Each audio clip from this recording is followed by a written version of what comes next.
In today's video, I'm going to be talking with you guys about the worst lead to work with as a beginner wholesaler. And it's not necessarily that you can't make money on these deals, it's just very hard to distinguish whether or not it is a good enough deal to wholesale real estate with, because it's a little bit deceiving in a way. After I explain this, I think you'll get a better understanding. So what I'm going to be talking about is for sale by owner and what the problem is with them.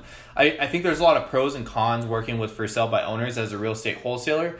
But as a beginner, you got to be very self-conscious or self-aware of what's going on in the situation, the circumstances of whether or not it's actually a deal. So with a for sale by owner, usually people that are like, let's say you buy a leads list that's specifically for sale by owner, a lot of the times they want the most for their property, and they're usually like, I hate to stereotype people, but a lot of for sale by owners are super arrogant and they actually want more from their property than what it's actually worth, even though they're trying to sell their house themselves. So what a lot of people do is they'll put their house out there, they'll promote that it's for sale.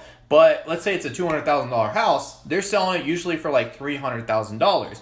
Or what's even worse as a beginner wholesaler is that, let's say it's a $200,000 house, you make a call, and they know that you're a real estate investor, they know that you need to make a profit on the deal in order for it to make sense. So in their minds, logically speaking, if they don't sell it with the realtor, then there's so much more money that you're saving. So let's say it's a $200,000 house. What it's going to cost to sell the house is probably going to be $8,000. We'll just round it up to $10,000 just for this video's sake. So it's going to cost $10,000 to get everything all said and done with the realtor. Maybe it'd be a little bit more. If it's 6%, that should be like $12,000. So in their minds, what they'll sell it to you for is $180,000. Let's say it needs a little bit of paint and carpet work, or it just needs a little bit of repairs in their mind in order for it to be a supreme for the market and top quality, best house in the neighborhood on the interior wise and everything. And the realtor fees will be like $12,000. So they assume that you as a real estate investor, you'll be okay with buying the property for like $180,000, $170,000.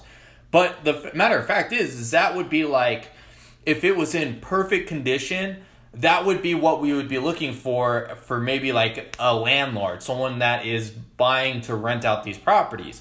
And it's pretty hard to find someone that'd be interested on this deal, and on top of that, pay us money as well. If you find a deal, $170,000 is worth $200,000, needs a couple thousand in work, and you get to save on the repairs and everything, you'd be lucky to make a couple $1,000s selling this property over to a landlord. No one's gonna fix up this house and be able to make good profits just on the flip. So it doesn't really make any sense. But as a beginner wholesaler, you're thinking, wow, this person's discounting the property $20,000, $30,000. So I think it's going to be an amazing deal. I can get it on a contract, it's discounted, and I should go over and start marketing this deal. But a lot of beginner wholesalers, they'll go sign that deal, and then they don't know that they're literally like, it would be negative for most people trying to get into this property. Like, it makes no sense to too many people, unless you're able to market it to like a audience like the MLS. But even at that point, you have to have some sort of realtor's fee in order for this property to sell and everything like that. It's just a big jumbled mess, especially as a beginner wholesaler. So I'm not saying don't talk to for sale by owners. I'm just saying you just got to be weary of kind of like some of these problems that come up as far as like a beginner wholesaler that you need to look out for. So in order for this deal to all make sense, all said and done, you should probably be at about like $150,000, $140,000 getting it under contract if it's pretty minimal repairs, in order for it to make sense for you and whatever buyer is going to be picking up this deal, because they want discounted properties. They want deeply discounted properties. They don't just want a couple $1,000s off of what the retail price of the house is worth, because that doesn't make any sense. Or else they'd just be shopping off the MLS with a trusted real estate agent that's going to be able to send them deals, and they'll probably find better deals on the MLS than talking to a lot of for sale by owners. So I think what a better target for a lot of beginner wholesalers is to get more motivated seller lists, like a tax delinquency list or a probates list, something along those lines. I'm not saying you're not going to talk to for sale by owners whenever you target whatever list that you're targeting. There's always going to be for sale by owners, but you just need to understand that you need to be, I would just say that safekeeping 70% of what the retail price is of the property. And that's saying that it doesn't need too many repairs. If it needs a lot of repairs, then I'd probably go for like a 0.5%, 0.4%. just to be safe on your end for it to make sense. So if someone ever is just discounting their property, just be logical in thinking about how much they're actually discounting it. If they're just subtracting the realtor fees, then at the end of the day, it's not really that good of a deal, unless maybe you're a real estate investor yourself picking up these properties and you've done a lot of deals and you're trying to find any rental property you can get your hands on or something like that. But as a wholesaler, it doesn't really make all that much sense. So you really need to be targeting those really deeply discounted properties. So now another thing as well with me putting this out there, I encourage a lot of people to call Craigslist for sale by owners. And I want to at least cover why you should still do that as a beginner. So when you're calling like I said, I recommend a lot of people, a lot of my students, for practice of my script or whatever script that they have, to call sellers on Craigslist. But it's not necessarily to close a deal. That's not the end goal with calling these for sale by owners. I mean, yeah, in the future you want to be able to close deals because you made these calls, but the reason being is just specifically for practice. It's not really specifically to close deals, because a lot of these for sale by owners, they got their own ways of just, it makes it seem like it's a good deal, or because they're really trying to sell it themselves and try to get this property off their hands. So whenever you're calling for sale by owners off Craigslist or another website like this, like fsbo.com, then I recommend that you just go in there with the mindset just to understand what a motivated seller and a non-motivated seller looks like, and getting really good at talking on the phone to sellers in general, because this is the biggest source that you can have of specifically people that are interested in selling their house.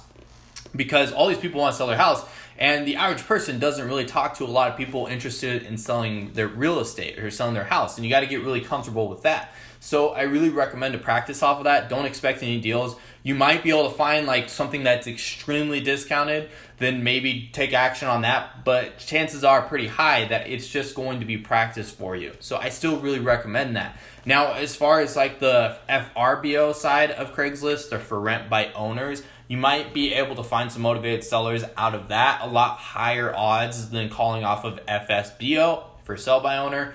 So going into FRBO, that is a little bit of a different script. Usually what we do is we just figure out if they're interested in selling their house. Chances are pretty unlikely they're not. And then see if they're interested in purchasing more properties to add to their portfolio. And this will build up your cash buyers list as well. I'm not going to cover exactly how to do that in this video, but if you want to learn how to do that, I cover it all inside of my Wholesaling ASAP program, which is down in the description of all my videos. But I just wanted to cover this for you guys, because I see this as a general problem for a lot of beginner wholesalers. So just be very wary of this possibly happening whenever you're talking to someone that just remotely seems like they're already trying to sell their house.